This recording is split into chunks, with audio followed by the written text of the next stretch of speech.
नमस्कार, अभिवादन। म सुजन बानिया गोर्खाली त्रिभुवन विश्वविद्यालय परिसरबाट तपाईहरु समक्ष उपस्थित भएको छु। आज म तपाईहरु समक्ष अनेरासव्यू 24औं महाधिवेशन सन्दर्भमा आफ्ना केही विचारहरू राख्न गइरहेको छु। अनेरासव्यूलाई मूलतः दुई प्रकृतिमा विभाजन गरेर हेर्न सकिन्छ। एउटा अनेरासव्यू जो कक्षा कोठामा अहिले निरन्तर अध्ययनरत छ र कक्षा कोठा मार्फत उले विद्यार्थी आन्दोलनमा आफ्नो योगदान गरिरहेको छ। अर्को अनेरासव्यू जो कक्षा कोठाबाट दीक्षित भएको छ र त्यसले आफूलाई विद्यार्थी आन्दोलनलाई राष्ट्रिय स्तरबाट उठाउनको लागि उले योगदान गरिरहेको छ। यी दुई अनेरासव्यूलाई हामीले अगाडि बढाउनको लागि हामीले कार्यदिशा नयाँ कार्यदिशा अगाडि बढाउन आवश्यक छ। हिजोको हाम्रो कार्यदिशा के थियो भने समाज रूपान्तरणको लागि शैक्षिक जागरण थियो।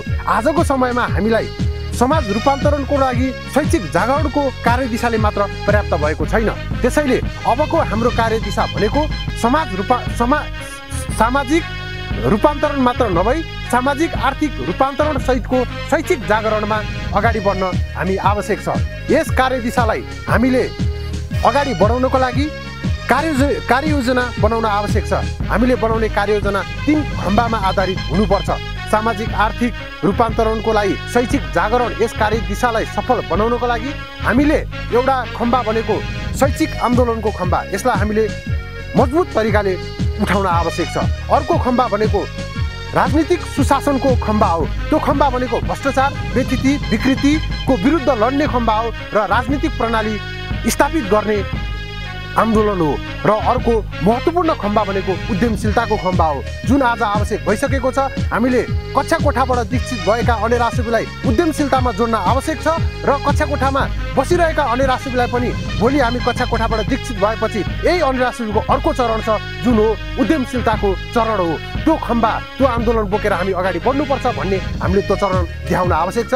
देशभरि रहनुभएका अनेरासव्यूका साथीहरूलाई म भन्न चाहन्छु, तपाईहरू सुदूरपश्चिमको माथिल्लो भेगबाट आइरहँदाखेरि, तपाईँ कर्णालीबाट आइरहँदाखेरि, तपाईँहरू लुम्बिनी प्रदेशबाट आइरहँदाखेरि, तपाईँहरू गण्डकी प्रदेशबाट आइरहँदाखेरि, तपाईँहरू बागमती प्रदेश, तपाईँहरू मध्य प्रदेश, कोशी प्रदेश र हाम्रो अनेरासव्यूमा 8वटा संरचनाको हामीले अवलम्बन गरेका छौँ। उपत्यका विशेष सहित गरेर यी प्रदेशहरूबाट तपाईँहरू कुनै पनि बैठक, मिटिङ, छलफलहरूमा आइरहँदाखेरि तपाईँहरूको जुन यातायातको खर्चहरू हुन्छ त्यसलाई कसरी व्यवस्थापन गर्ने भन्ने कुरा सबैभन्दा प्रमुख समस्याको रूपमा तपाईँहरूलाई रहेको हुन्छ।